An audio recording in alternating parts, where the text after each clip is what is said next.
నమస్తే, నేను ఆదిత్య. ప్రస్తుతం ఉన్న పరిస్థితిలో రియల్ ఎస్టేట్ పరంగా మనం ఇన్వెస్ట్ చేయొచ్చా? ఒకవేళ చేస్తే ఏ ఏరియాలో చేస్తే మనం పెట్టిన దానికి ఎంత టైంలో రెట్టింపు అవుతుంది? ఇలాంటి ఎన్నో అంశాల గురించి తెలుసుకునే ప్రయత్నం చేద్దాం. సో ప్రస్తుతానికి మనతో పాటు స్టూడియోలో ఉన్నారు realtor oxygen founder and CEO, అలాగే real estate expert Nandi Rameshwara garu ఉన్నారు. సార్ని అడిగి తెలుసుకుందాం. సార్ నమస్కారం. సార్ నమస్కారం. ప్రస్తుతం ఈ పరిస్థితిలో రియల్ ఎస్టేట్ మీద ఇన్వెస్ట్మెంట్ చేయొచ్చా? ఒకవేళ చేస్తే ఏ ప్లేసెస్లో చేస్తే అనుకున్నంత టైంలో రెట్టింపు అయ్యే ఛాన్సెస్ ఉంది? అయితే మీరు క్వశ్చన్లు ఎలా అడుగుతారంటే చాలా టిపికల్గా అడుగుతారు. ఇప్పుడు ఒక బేకరీకి వెళ్ళి ఏ బిస్కెట్ బాగుంటుంది, ఏ రస్క్ బాగుంటుంది, ఏ బన్ బాగుంటుంది, ఏం చెప్తాడండి ఆన్సర్? అన్నీ బాగున్నాయి అంటాడు. ఇది 2 రోజులు, ఇది 4 రోజులు, 1 వీక్ చెప్తాడా? చెప్తే నువ్వు కొంటావా?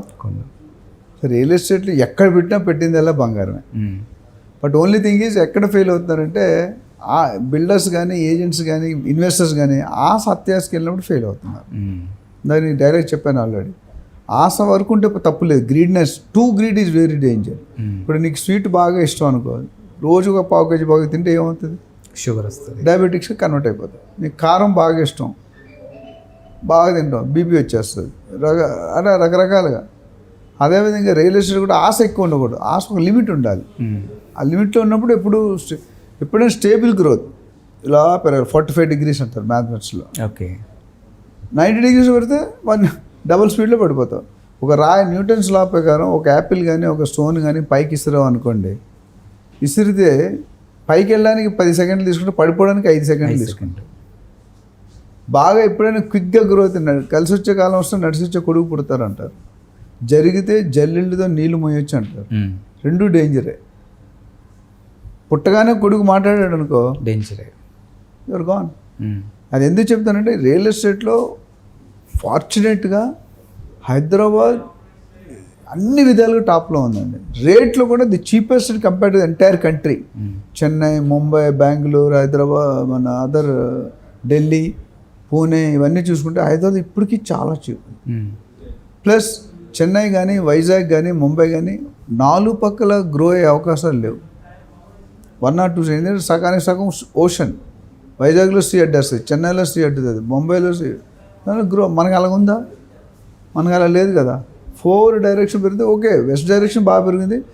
రానున్న రోజుల్లో మనకు విస్తీర్ణ ల్యాండ్ అవైలబిలిటీ చాలా ఉంది. ఈ ఫర్టైల్ ల్యాండ్స్ అన్నీ కూడా స్లోగా కన్వర్ట్ అయిపోతాయి కొంతవరకు. బయో కన్జర్వేషన్ జోన్ ఉంది, కన్జర్వేషన్ జోన్ ఉంది, 111 జీవో ఉంది, FTL ఉంది, బఫర్ ఉంది. కొన్ని లిమిటేషన్లో కొన్ని రాను ఇప్పుడు రేవంత్ రెడ్డి గారు ఏమన్నారు, HMDA పరిధిని పెంచుతాము అన్నారు. జనరల్గా GHMC అంటే సిటీలో రేట్లు ఎక్కువ ఉంటాయి. తర్వాత HMDA 1,00,000 దాకా ఉండొచ్చు, DTCP 50,000 దాకా ఉండొచ్చు, గ్రామ పంచాయతీకి వెళ్తే చాలా తక్కువ. అంటే వెళ్తున్న కొద్ది తగ్గిపోతుంటాయి. దూరం వెళ్తున్న కొద్ది రేటు తగ్గుతుంటే, దగ్గరికి వస్తున్న కొద్ది రేటు పెరుగుతుంది. When demand is more, supply is less, rate will go up. Okay, otherwise when demand is less, supply is more, rate will be. అక్కడ డిమాండ్ ఎక్కువ ఉన్నప్పుడు రేటు పెరుగుతుంది, డిమాండ్ తక్కువ సప్లై ఎక్కువ ఉన్నప్పుడు రేట్ తగ్గుతుంది. ఇట్స్ స్ట్రెయిట్ లా. ఆ విధంగా చూసుకుంటే ఇప్పుడు బెంగళూరు హైవే కానీ, ముంబై హైవే కానీ, వికారాబాద్ హైవే కానీ, లేదా లేటెస్ట్గా వీలైనంత వరకు కొద్ది టైం తర్వాత Srisailam highway. So Vijayawada, Warangal, Sagar road అవన్నీ కొద్ది టైం పడతాయి. ఎందుకంటే ప్రణాళికలో ఉంది. ఈ 3 అయితే ఫుల్ క్లారిటీ ఉంది. ఇప్పుడు వికారాబాద్ అంటే SEZ వస్తుంది, మొబిలిటీ వ్యాలీ అని వస్తుంది, ఫుడ్ ప్రాసెసింగ్ యూనిట్ వస్తుంది, అదొక 3,000 ఎకరాలు వర్క్ ఆల్రెడీ స్టార్ట్ అయింది. నియోపాలిస్ కంటే పెద్ద రోడ్డు ఉంది అక్కడ. కానీ నెక్స్ట్ 10 yearsలో అది going to be another Kukatpally అని అనదర్ గచ్చిబౌలి. సో ఫోర్కాస్ట్ చేయాలి ఇన్వెస్టర్స్.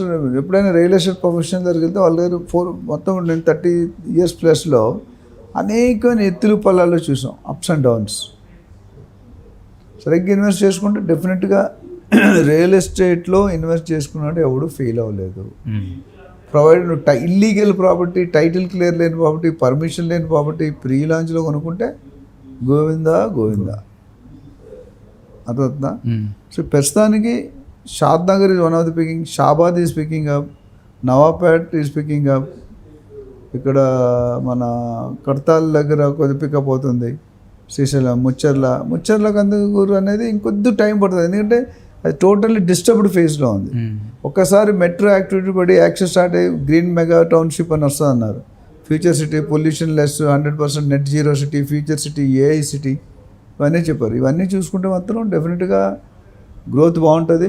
మీ బడ్జెట్ బట్టి, మీ పర్పస్. చాలామంది బయర్స్ మా నేటివ్ ప్లేస్ దగ్గర కొనుక్కున్నా తప్పండి. మీ నేటివ్ ప్లేస్ దగ్గర పెరుగుతుందో ఎవరో తెలుసు. మీరు పెరిగే ఏరియాలో కొనుక్కోవాలి. పెరగని ఏరియాలో కొనుక్కుంటే మీ ఇల్లు దగ్గర పెట్టుకుంటారు కానీ 10 రూపాయలు 12 రూపాయలు అవుతుంది. 10 రూపాయలు 20 రూపాయలు అవ్వాలా, 12 రూపాయలు అవ్వాలా? సో చాలామంది అదే. ఇంకోటి ఏంటంటే జనాలు టూ మచ్ థింకింగ్, మరి ఎక్కువ ఇన్ఫర్మేషన్ తెలిసేసుకుంటున్నారు. ఓవర్గా two money cooks spoil the food. అంతే కదా. ఇప్పుడు మీ పెళ్ళి అయిందా మీకు? మీరు అయింది అవ్వలేదు అనుకోండి, 10 మంది అమ్మాయిలు చూసారు అనుకోండి, విల్ గెట్ కన్ఫ్యూజ్. ఒక అమ్మాయి బాగుంటారు, ఒక అమ్మాయి జాబ్ ఉంటుంది, ఒక అమ్మాయికి ఆస్తి ఉంటుంది, ఒక అమ్మాయి పర్సనాలిటీ, ఒక అమ్మాయి ఇంటెలిజెంట్, ఒక అమ్మాయి సాఫ్ట్, స్పిరిచువల్. ఎవరిని సెలెక్ట్ చేసుకుంటే రిజెక్షన్ ఇస్ ఆల్వేస్ టఫ్.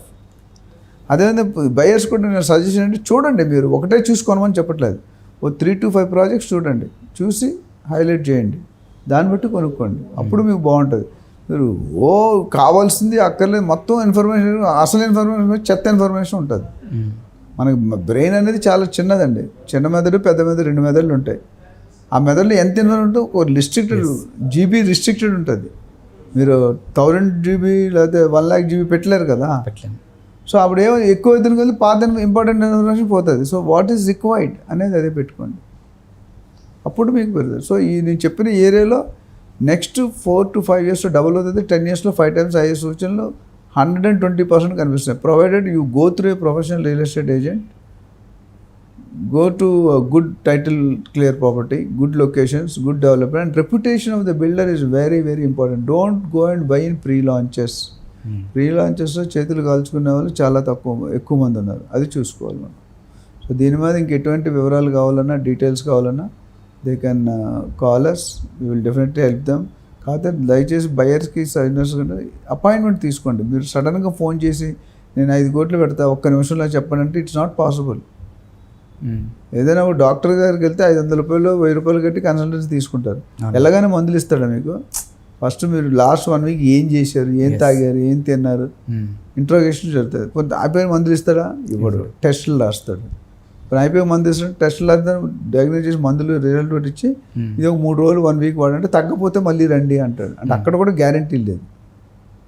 అక్కడ 1000 రూపాయలకి అంత పరాస్ట్ ఉన్నప్పుడు ఇక్కడ 1 కోటి రూపాయలకి ఎంత పరాస్ట్ ఉంటుంది? సజెషన్ ఎస్పెషల్లీ చాలామంది బయర్స్ ఫోన్ చేసి నేను ఎక్కడ ఉంటాను, ఒక్క నిమిషం ఒక్క డౌట్ అంటారు. ఆ ఒక్క డౌట్ చెప్పాలంటే 30-40 years ఎక్స్పీరియన్స్ వాడాలి కదా. మనం లాయర్కి పే చేస్తాం, డాక్టర్ పే చేస్తాం, ఆడిటర్ పే చేస్తాం, రియల్ ఎస్టేట్ పే చేయడానికి ఇబ్బంది పడుతున్నారు. ఏదైనా ఫ్రీగా వస్తే వాల్యూ కరెక్ట్ ఉంటుంది, విలువ ఉండదు మనకి. అదొకటి నా సజెషన్. అపాయింట్మెంట్ తీసుకోండి. పెద్ద మేజర్ లక్షలు ఫ్యూ థౌజండ్స్ ఉంటాయి. Okay, so they can call us for any doubts. And sir జనరల్గా చెప్పండి, ఇప్పుడు కొన్ని వెంచర్స్లో మనం చూస్తూ ఉంటాము, దాని లైఫ్ స్పాన్ తొందరగా మీకు అనుకున్న దానికంటే ఎక్కువ గ్రోత్ వస్తుందని, అనుకున్న దానికంటే ఎక్కువ ఇన్వెస్ట్మెంట్ పెట్టిన దానికంటే ఎక్కువ వస్తుందని చెప్పేసి కొంతమంది మాట్లాడుతుంటారు. కొంతమంది ఏంటంటే ఆ స్పాన్ ఆఫ్ టైం మీద కొంచెం ఎక్కువ చూపిస్తారు. ఇప్పుడు మీరు అన్నారు, సో గ్రోత్ అవ్వడానికి ఒక 5 years పడుతుంది, 10 years పడుతుంది, ఇలా చెప్తూ ఉంటారు. సో ఆ డిఫరెన్సెస్ వీళ్ళకి అర్థం అవ్వక, లేకపోతే అర్థం కాకంటే అత్యాశ అని వచ్చా వాళ్ళది? రెండూ కరెక్ట్ అండి. అత్యాశ ఉండొచ్చు, పూర్తిగా తెలిసినోడికి చెప్పొచ్చు, పూర్తిగా తెలియనోడికి చెప్పొచ్చు, మధ్య రకం తెలిసినోడు చెప్పలేం. ఓకే, నువ్వు చెప్పేది విండవాడు. ఇప్పుడు డాక్టర్ పని డాక్టర్ చేయాలి, యాక్టర్ పని యాక్టర్ చేయాలి. డాక్టర్ పని యాక్టర్ చేస్తే ఏమవుతాడు? 120% మన కత్తి ఎలా పట్టుకోవాలో తెలియదు. అండ్ కట్ చేయమంటే ఎక్కడ కట్ చేస్తాడో ఏం కట్ చేస్తాడో తెలియదు. ఇక్కడ ఏంటంటే ఏ ఫీల్డ్ వాడు ఆ ఫీల్డ్ వాడికి రెస్పెక్ట్ ఇవ్వాలి. ఓకే, ఇప్పుడు నువ్వు మీడియా ఫీల్డ్లో ఉన్నావు, నన్ను మీడియా చెప్పండి, నేను ఫెయిల్ అవ్వచ్చు. బేసిక్గా చేస్తాం, బట్ ఎక్స్పర్ట్ కాలేను కదా. సో నేను అన్నది ఏంటంటే ఎక్స్పర్టైజ్ ఇంపార్టెంట్. సో ఎప్పుడైతే వింటారో, మీరు డాక్టర్గా మీరు మంచి డాక్టర్, బట్ నాకు దగ్గరికి ఎంతమంది డాక్టర్లు కానీ ఇంజనీర్ వీళ్ళందరూ వస్తారు. అడ్వైజ్ ఎవరు తీసుకున్నారు? నాకు దాదాపు ఇప్పుడు 20,000 డీల్స్ అయినాయి నా కెరియర్లో. ఓకే, 20,000లో ఒక 40-50% రిఫరల్స్, కస్టమర్ రిఫరల్స్. సో జనరల్గా సబ్జెక్ట్ ఉంటే క్వాలిటీ అనేది ఉంటుంది, అది ఇంపార్టెంట్. సో దాన్ని బట్టి చూసి. Thank you sir.